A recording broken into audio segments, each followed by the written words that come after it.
बिस्मिल्लाहिर्रहमानिर्रहीम। Pakistani American news channel के साथ न्यूयॉर्क से कैसर मुस्तफ़ा भुट्टा।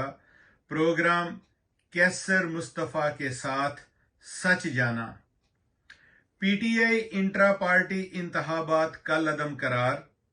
इलेक्शन कमीशन ने तहरीक इंसाफ को बल्ले के इंतखाबी निशान के लिए नाअहल करार दे दिया।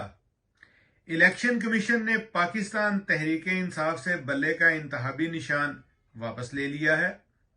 इलेक्शन कमीशन ने पाकिस्तान तहरीक इंसाफ में होने वाले इंट्रा पार्टी इंतखाबात के खिलाफ दायर दरखास्तों पर फैसला सुनाते हुए इन इंतखाबात को कल अदम करार दिया और इस जमायत से इंतखाबी बल्ले का निशान वापस ले लिया है।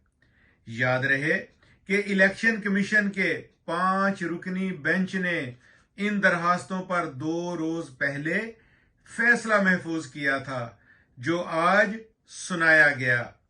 कानूनी माहिरीन के मुताबिक पाकिस्तान तहरीक इंसाफ इलेक्शन कमीशन के फैसले को चैलेंज कर सकती है। वाज़ेह रहे कि इंतखाबी शेड्यूल के मुताबिक इलेक्शन कमीशन 10 जनवरी तक सियासी जमातों को इंतखाबी निशान अलाट करेगा। देखते रहिए पाकिस्तानी अमेरिकन न्यूज़।